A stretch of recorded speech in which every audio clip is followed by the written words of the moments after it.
to the story that makes its continuation tonight. Hundreds of victims of Bodaboda accidents are nursing injuries at various orthopedic wards across the country. The accident ward at Bomet County's Tenwek Hospital, for instance, is always filled to capacity with people injured in Bodaboda accidents. Doctors are now saying they need more help from the central government to regulate bodabodas in order to reduce the number of accidents. All of this, as Bodaboda riders say, motorists are often cruel, inhumane and arrogant. Here is KTN's Ian Wafula with the second part of Buy, Board, Bike.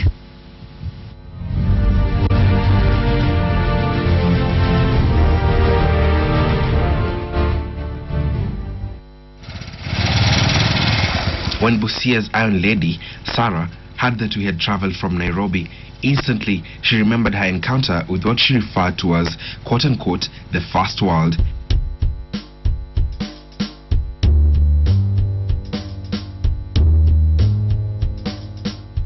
After she had landed an interview for a job as a messenger, she was to be provided with a new motorbike. Nairobi wezi simamisha mtu ati nisaidi. Mtu ako tu hivi. Unamwitanga nakwambia, iko nini?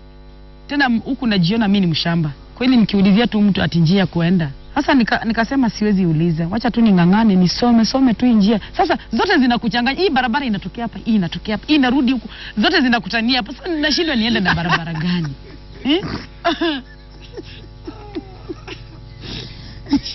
Sasa unacheka imekufurahisha. Sio ndio nilisema ukweli. Her first time encounters with the city were rather too hilarious.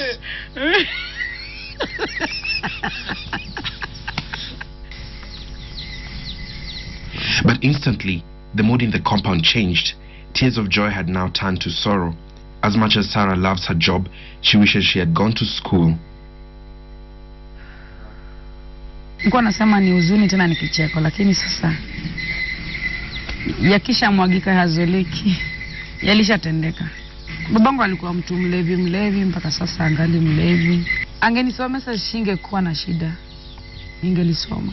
Sarah ended up working as a house help for years, going through all kinds of torture before she ended up with a supporting husband who let her learn how to operate motorbikes. Najua hapa Busia, wanaume wanachunga sana mabibi zao, kulingana tabia zao. Ndiposa sasa najipata peke yangu, niko barabarani peke yangu. Eti watatongozwa ama watanyang'anywa. Watanyang'anywa, lakini huwa anasema ni akili za mtu. While Sarah's journey into the motorbike industry was love-inspired, taking all her time to learn how to ride and finally acquiring a motorbike license, for majority of her colleagues, most of whom are either school dropouts or illiterate, their motorbike training skills are highly questionable. Everywhere we've been around the country and with all the motorbike operators we've interacted with, majority of them have said that it takes less than 10 minutes to learn how to ride a motorbike. So I'm here at the Silibwet Stadium in Bomet County, where it is believed that majority of the motorbike operators have learned while at this stadium. So the gentleman right there has offered to teach me how to ride a motorbike. We'll just see how long it takes to ride one.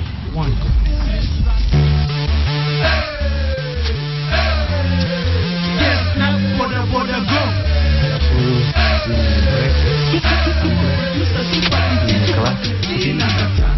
So I can't drag my botina tina peso. So see the right number 3.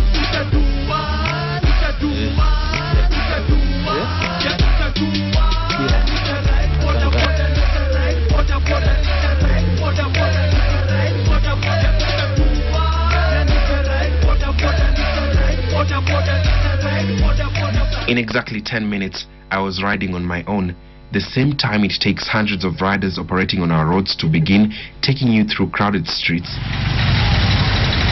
maneuvering through such traffic, taking your child to school, or dropping you off for that important business. Majority of our members have not trained well. And this being not because they don't want to train, but the specific institutions that can actually give them training that is required is not there in the country.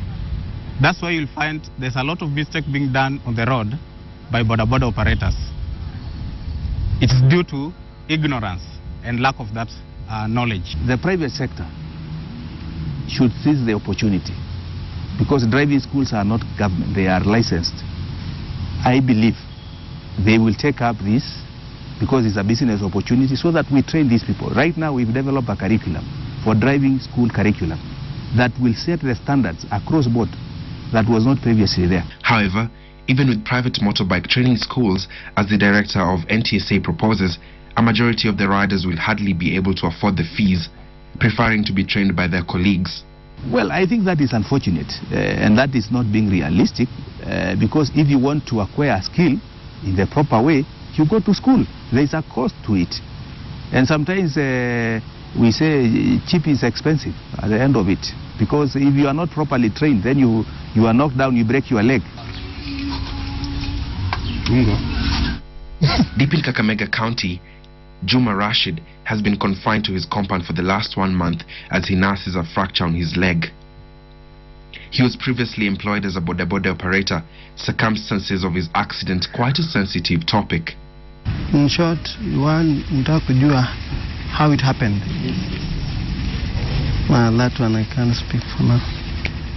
Being a business and commerce student at KCA University, his final semester's examinations coming in the next week are not on his list of priorities. His children have not been to school this term due to lack of fees, as he struggles to meet his medical bills. And now doctors are contemplating on amputating his leg. Headman, pesa kidogo, savings kidogo. Nilifika mahali ikakuwa na is drained, because kutoka hapa Kakamega na kurudi ni taxi ni 3,000. Private hospital hii kitu is almost sasa karibu inanifikisha karibu 30. Wewe songa bwana. He blames motorists for what he calls their recklessness and negative attitude towards Bodaboda riders. All he wants is recognition that they too are road users. Bodaboda are suffering, I must say this, because the other road users assume Bodaboda are not supposed to the road. Wakiona mtu wa bodaboda kuja, they assume that no person kwa nyumba kuna udi. Staying indoors has been his routine. Lucky for him, his employer helped him in footing his bill. For now, however, his close friends have been helping him to move around the house and make meals for him. County Police Station. Piles of wreckage from accident bicycles and motorbikes have taken up the garden spaces in the compound. Accidents in the region start from 8 a.m. This is the active time when people went to work, children went to school, and also they extend up to 10 p.m. Traffic Commander Evans Ketembe takes us through accident statistics in the larger western region. This year alone, there have been 154 total accidents, 46 of them fatal, and the passengers make up the highest number of those seriously injured, that is 43 of them. These young men, it's impossible to arrest them, and for those who have arrested, we use a lot of tactics. And in an effort to address the ever-increasing number of accidents, Evans and his team have embarked on sensitizing the locals on matters security and Bodaboda operations through regular barazas. At Tenwek Hospital, orthopedic surgeon Dr. Daniel Gallat says he has seen all forms of fractures. Some, he says, are beyond imagination. He takes us around with the orthopedic ward. With a capacity of 45 beds, most of the time, all the patients are motorbike accident victims and are often drawn from across the country. Some are sent to nearby hospitals as they wait to be admitted at Tenwek once the lucky survivors are discharged. In fact, now some residents refer to the ward here as Bajaj, a motorbike brand. The injuries are so severe that the hospital has to import metal rods used to fix the fractures all the way from America, while a majority of the patients can hardly afford their hospital bills. These are very difficult orthopedic problems. Multiple fractures, sometimes in the same patient, open fractures, which means that the bones are out of the skin is not in continuity. The hospital says they need more help from the government and other bodies to cope with the crisis. This is a new worldwide epidemic that's not going to get better until we understand the problem and begin to enact change. In the wards, we come across a number of patients, passengers, riders, and even pedestrians. There's a motorbike that came, and the gentleman who was cycling it was drunk, and they were doing like joyriding. There were 3 of them on top of the motorcycle, and there's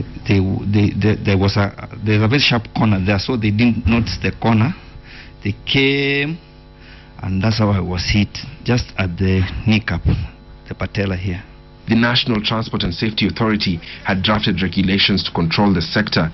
Now at their final stage, they're set to be discussed in Parliament. So one of the other things that we are doing in the regulation is to describe the maximum load limits that these people can carry. Because honestly, it is very unfortunate if you see somebody carrying a cow, a pig, a calf to the market and to their parents. You find a whole family packed.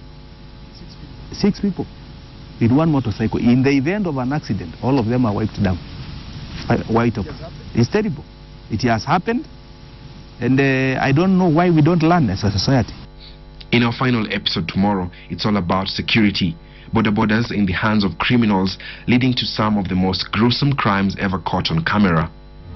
Ian Wafula, KTN.